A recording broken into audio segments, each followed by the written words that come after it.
वक्फ तरमीमी act 2025 के खिलाफ अमीर शरीयत बिहार, उड़ीसा, झारखंड व बंगाल जनाब अहमद वली फैसल रहमानी साहब ने 29वीं तारीख को एक अजीमुस्शान कॉन्फ्रेंस करने का फैसला लिया है और गांधी मैदान में ये कॉन्फ्रेंस होनी है। तो इसलिए मैं सीमांचल के तमाम तर लोगों से, बिहार के तमाम तर सेकुलर और मुस्लिम लोगों से, सीमांचल और पूरे बिहार के तमाम तर MIM के कारकुनों से ये गुजारिश कर रहा हूं कि उठिए, इस काले कानून के खिलाफ अजीमुस्शान मुजाहरे को कामयाब बनाइए।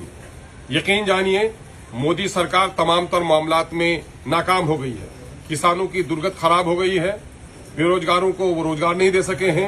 अपनी तमाम तर नाकामी को छुपाने के लिए हिंदू और मुसलमानों के दरमियान में नफरत फैलाने की एक नापाक कोशिश मोदी कर रहे हैं और ये काला कानून उसी के जुमरे में देखा जा सकता है। हिंदू और मुसलमानों में नफरत फैलाने के लिए उन्होंने CAA का काला कानून बनाया, उनका कारोबार अच्छी तरह से नहीं चल सका।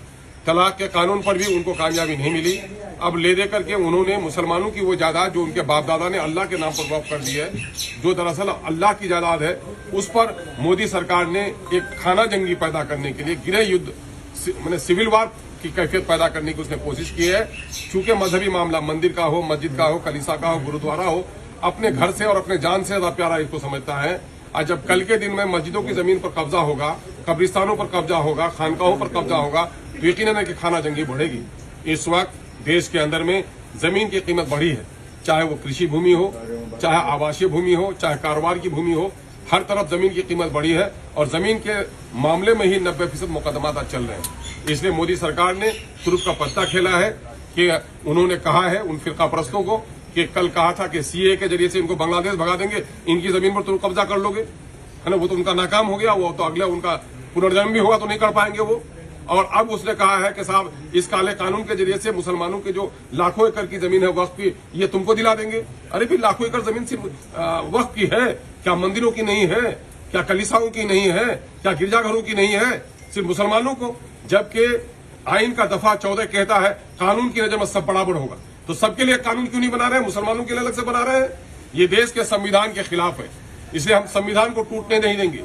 देश की सरहदों की हिफाजत के लिए भी गर्दन कटाएंगे और देश के संविधान को भी तोड़ने की कोशिश करेगा तो हम गर्दन कटाकर संविधान को बचाएंगे। बापू ने लड़ाई लड़ी थी इसलिए नहीं कि इस देश में हिंदू और मुसलमानों को लड़ाया जाए। हमारे जो लोगों ने बलिदान दिया है वो ये है कि देश सबका है, हिंदू मुस्लिम सिख ईसाई आपस में भाई भाई मिलकर रहना है।